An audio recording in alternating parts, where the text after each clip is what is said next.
Hello दोस्तों, welcome to Hindi code class. आज इस रियल बैंकिंग एप्लीकेशन सीरीज में हम इम्प्लीमेंट करेंगे सर्किट ब्रेकर पैटर्न को। बट इसे इम्प्लीमेंट करने से पहले हम ये समझ लेते हैं कि ये एक्चुअली में होता क्या है, मतलब सर्किट ब्रेकर होता क्या है। तो मान लो हमारे बैंकिंग एप्लीकेशन में एक ट्रांजैक्शन सर्विस है एंड दूसरी अकाउंट सर्विस है, जो कि एक्चुअली में है, इसमें मानने वाली कोई बात नहीं है।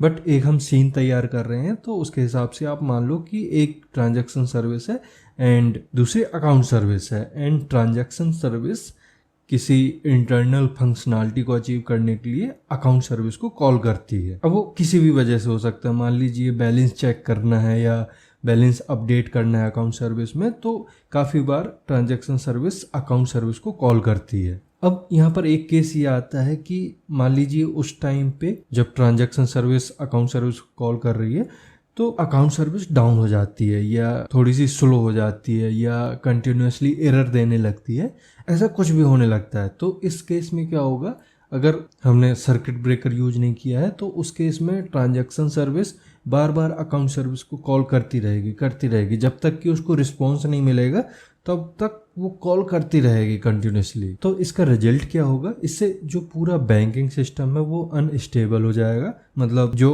बाकी की सर्विसेज हैं धीरे धीरे उनकी भी परफॉर्मेंस डाउन हो जाएगी एंड इस तरह की काफ़ी सारी प्रॉब्लम्स आने लग जाएंगी। तो इसका सोल्यूशन होता है सर्किट ब्रेकर। मतलब सर्किट ब्रेकर एकदम वैसे ही आप समझिए जैसे एक इलेक्ट्रिकल सर्किट ब्रेकर होता है। मतलब अगर हम किसी भी सर्विस में ये सर्किट ब्रेकर यूज कर लेते हैं, इसके बाद वो सर्विस किसी दूसरी सर्विस को कॉल करती है एंड दूसरी सर्विस में अगर कंटिन्यूसली कुछ प्रॉब्लम चल रही है, जैसे सर्विस डाउन है या स्लो है या कुछ एरर दे रही है, तो इस केस में वो रिक्वेस्ट को रोक देता है। मतलब जिसमें भी आपने सर्किट ब्रेकर यूज किया है वो टेम्परेरी रिक्वेस्ट को वहां पे भेजना बंद कर देगा। ठीक है, अब यहाँ पे एक चीज और समझनी जरूरी है कि जो सर्किट ब्रेकर होता है वो सिर्फ रिक्वेस्ट को ब्रेक नहीं करता है, इसके अलावा जब भी कोई रिक्वेस्ट आती है तो उसके लिए एक फॉलबैक रिस्पॉन्स भी देता है रिटर्न में, जिससे सिस्टम क्रैश होने से बच जाता है एंड एक कंट्रोल्ड बिहेवियर मेंटेन हो पाता है। ठीक है, अब आपको ये क्लियर हो गया होगा कि सर्किट ब्रेकर एक्चुअली होता क्या है। एंड इसके बाद समझ लेते हैं कि इसको इम्प्लीमेंट कैसे करते हैं। अब इम्प्लीमेंट करने से पहले, मतलब कोड लिखने से पहले,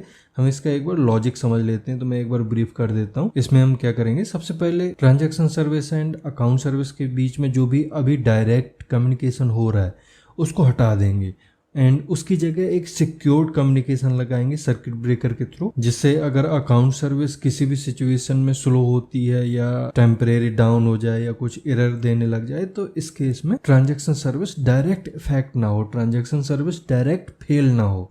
तो इसके लिए हम यूज करेंगे रेजिलियंस 4J, मतलब रेजिलियंस 4J बेस्ड जो सर्किट ब्रेकर है उसका यूज करेंगे यहाँ पे, उसे कॉन्फ़िगर करेंगे। एंड ये क्या करता है, जो भी इनकमिंग रिक्वेस्ट होती है उनको मॉनिटर करता है एंड इसको एक फेलियर थ्रेशोल्ड देना होता है। मतलब इसको देना होता है कि आप कितने रिक्वेस्ट चेक करोगे एंड उन रिक्वेस्ट को चेक करने के बाद अगर इसको लगता है कि सारी रिक्वेस्ट फेल हो रही हैं तो ये क्या करेगा, सर्किट ब्रेकर को ऑटोमेटिकली ओपन कर देगा, जिसके बाद जो भी रिक्वेस्ट आएगी वो अकाउंट सर्विस के पास नहीं जाएगी, सीधा एक फॉलबैक रिस्पॉन्स पहुंच जाएगा यूजर को कि दिस सर्विस टेम्परेरी डाउन या कुछ भी जो भी आपको मैसेज देना है, जिससे यूजर भी पैनिक नहीं होगा और आपकी सर्विस भी स्मूथली चलती रहेगी। ठीक है, अब ये कैसे करते हैं, तो बहुत ही सिंपल है, आपको बस स्टेप फॉलो करने हैं।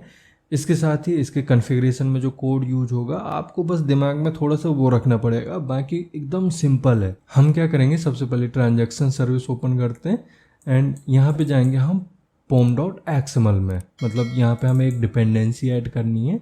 किसकी डिपेंडेंसी, रिलीजियंस 4J की। तो यहाँ पे कहीं पे भी आके एक डिपेंडेंसी कॉपी कर लेते हैं। तो ये क्लाउड की डिपेंडेंसी है तो हम क्लाउड की डिपेंडेंसी कॉपी कर लेंगे। बट एक सेकेंड, हमने यहाँ रिलीजियंस 4J ऑलरेडी लगा रखा है तो अब हमें यहाँ कुछ भी करने की ज़रूरत नहीं है।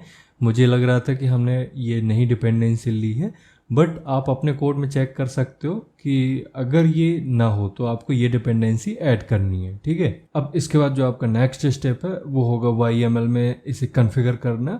तो हम आएंगे रिसोर्स में, इधर ओपन कर लेना है application.yml। अब सबसे नीचे आएंगे एंड यहीं पे हम ऐड कर लेंगे अपना religions 4J, resilience 4J dot circuit breaker dot instance. अब ये क्या चीज़ है मैं अभी एक्सप्लेन करूँगा। यहाँ पे आपको देना होता है इंस्टेंस के बाद इसका नाम। तो मैं कुछ मीनिंगफुल नाम दूंगा, मतलब बेसिकली आपको यहाँ पे ये बताना पड़ता है कि आप किस सर्विस के लिए सर्किट को ऑन या ऑफ करना चाह रहे हो। तो हम चाहते हैं कि अकाउंट सर्विस में रिक्वेस्ट ना जाए जब अकाउंट सर्विस डाउन हो या कोई एरर आए। तो मैं यहाँ पे लिख दूंगा अकाउंट सर्विस। इसके बाद देना होता है आपको स्लाइडिंग विंडो साइज। तो स्लाइडिंग विंडो साइज इसमें दे देंगे 10। देन सेट करते हैं मिनिमम कॉल्स। तो मिनिमम नंबर ऑफ कॉल्स, ठीक है, इसमें सेट कर देंगे 5। देन फेलियर थ्रेशोल्ड देना होता है। तो फेलियर रेट थ्रेशोल्ड इसमें कर दिए 50। अब ये क्या है मैं अभी एक्सप्लेन कर दूंगा। इसके बाद सेट करना होता है वेट टाइम। तो wait duration in open state इसमें सेट कर देंगे 30 सेकेंड, ठीक है। इसमें एस भी देना होता है लास्ट में। इसके बाद परमिट कॉल भी सेट करनी होती है। तो permitted number of calls in half open इसमें पास कर देंगे 3। देन सेट करना होता है कि ऑटोमेटिक क्लोज होगा या नहीं होगा। तो automatic transition from open to half open enable and इसमें सेट कर देंगे ट्रू, ठीक है। तो ये सर्किट ब्रेकर से रिलेटेड कॉन्फ़िगरेशन होगी। अब हमें टाइम लिमिटर सेट करना है जिसके लिए आपको यहाँ पे आना पड़ेगा एंड यहाँ इसके पीछे आएंगे, मतलब जिस लाइन में ये सर्किट ब्रेकर है उसी के नीचे आना है एंड यहाँ पे लिखेंगे time limiter dot instance. Then इसका भी नाम देना पड़ेगा। तो हम फिर से अकाउंट सर्विस कर देंगे। देन टाइम आउट ड्यूरेशन देना होता है। टाइम आउट ड्यूरेशन इसमें दीजिए 5 सेकेंड, ठीक है। इसको करिए सेव। अब यहाँ पे आपने क्या क्या सेट किया मैं एक बार बता देता हूँ। सबसे पहले आपने लिखा है रिलीजियंस 4J, मतलब ये जो कॉन्फ़िगरेशन आप सेट कर रहे हो ये रिलीजियंस 4J से रिलेटेड है।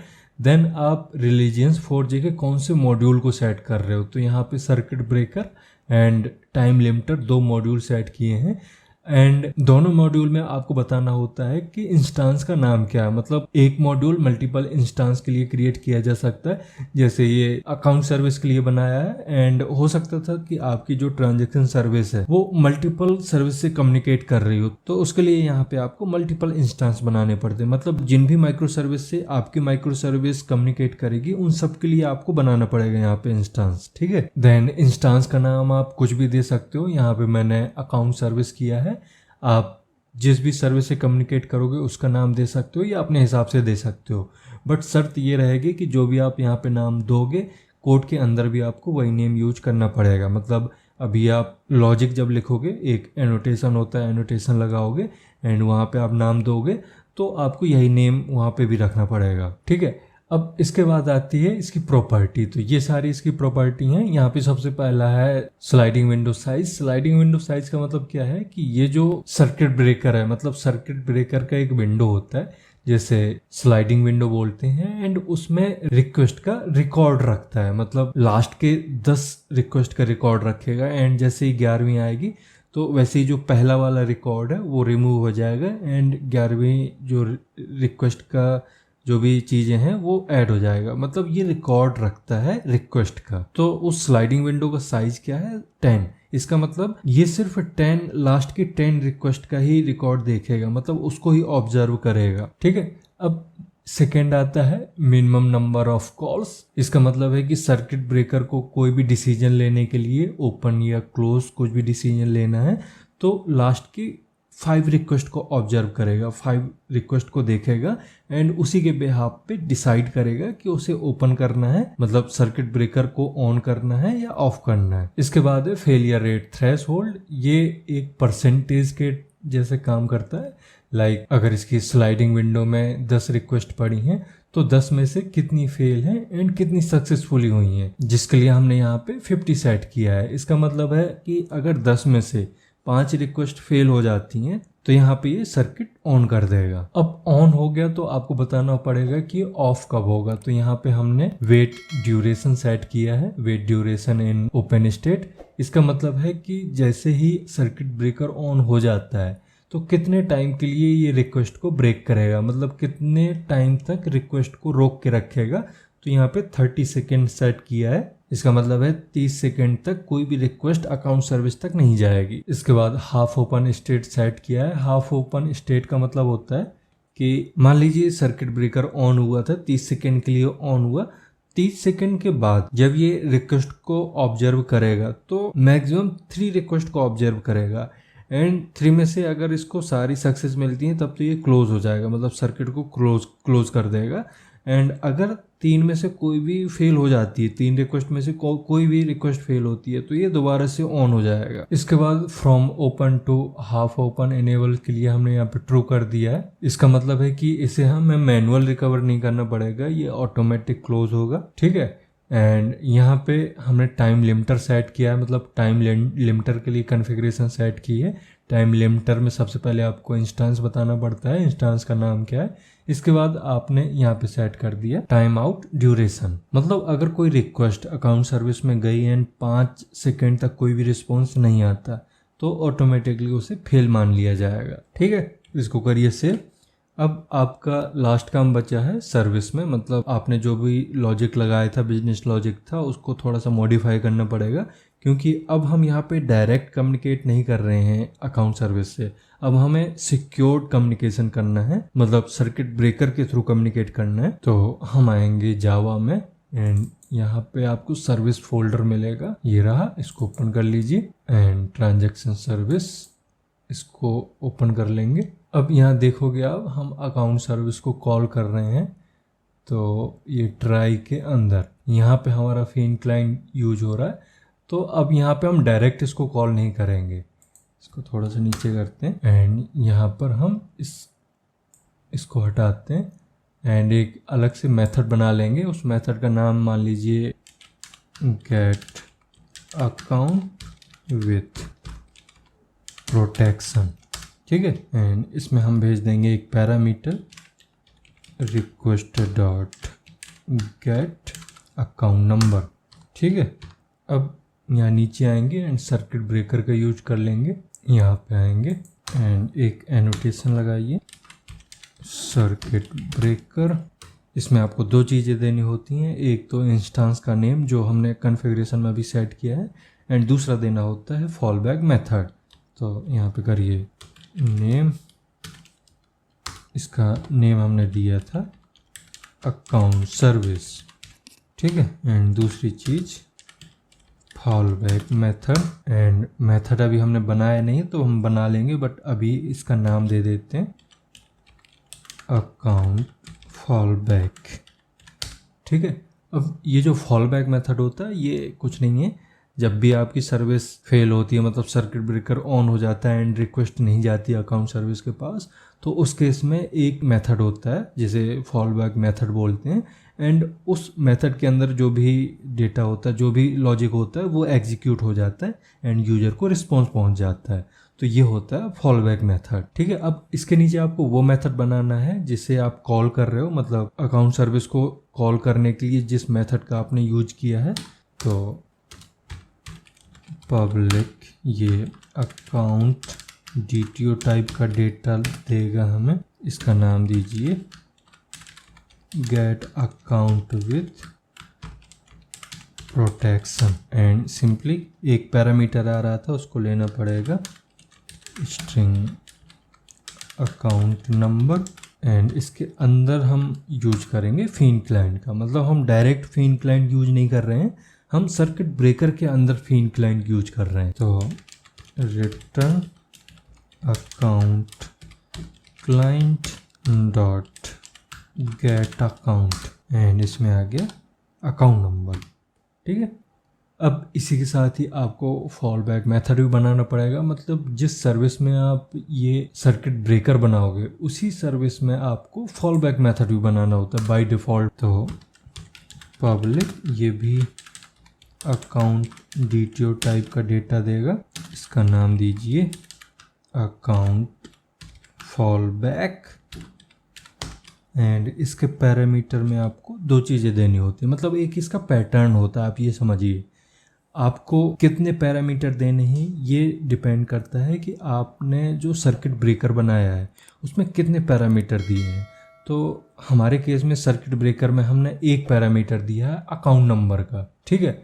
अब एक अकाउंट नंबर पैरामीटर ये हो गया, एंड दूसरा इसका एक खुद का पैरामीटर होता है जिसमें एक्सेप्शन देता है ये, ठीक है। मतलब एक्सेप्शन टाइप का एक वेरिएबल होता है, एंड दूसरा वो होता है जो आपने मेन सर्किट ब्रेकर में यूज किया है। मतलब अगर यहाँ पे 2 पैरामीटर होते तो यहाँ पे हो जाता 2+1, ठीक। इधर 3 होते तो ये 3+1 कर देता, मतलब 4 पैरामीटर हो जाते हैं यहाँ पे। तो ये पैटर्न फॉलो करता है, ठीक है। अब ऐसा नहीं है कि जितने पैरामीटर यहाँ पे हैं उतने यहाँ पे डाल दोगे फिर उनका यूज करोगे, यूज कुछ नहीं है, बस आपको पैटर्न फॉलो करना है। अगर आप यहाँ पे एक पैरामीटर दे रहे हो अकाउंट नंबर नाम का, तो अकाउंट नंबर नाम का यहाँ भी दे देना, ठीक। तो मैं कर दूंगा स्ट्रिंग अकाउंट नंबर, एक पैरामीटर ये हो गया, एंड दूसरा हो जाएगा एक्सेप्शन, इसका नाम दीजिए EX, एंड देन इसकी बॉडी में throw new runtime exception, एंड इसमें दे देंगे एक message account service unavailable, please try again later, ठीक है। इसको कर दीजिए सेव, एंड इसके नीचे यूज हो रहा है मैप का, ये ठीक है। तो ये था पूरा सर्किट ब्रेकर का कोड। इस तरह से आपको सिंपली अपने कोड में जहाँ भी आप यूज कर रहे हो, मतलब कोई भी प्रोजेक्ट हो, किसी भी तरह का प्रोजेक्ट हो, एंड कितनी भी सर्विस में आप कम्युनिकेट कर रहे हो, कितनी भी सर्विस के साथ कम्युनिकेट कर रहे हो, आपको इस तरह से सर्किट ब्रेकर के साथ अपना फिन क्लाइंट यूज करना है, ठीक है। तो इस लेक्चर में अभी इतना ही रहने देते हैं। अब नेक्स्ट लेक्चर में कुछ और इम्प्लीमेंटेशन करेंगे, कुछ और एडवांस चीज़ें देखेंगे। तो मिलते हैं नेक्स्ट लेक्चर में। Thank you.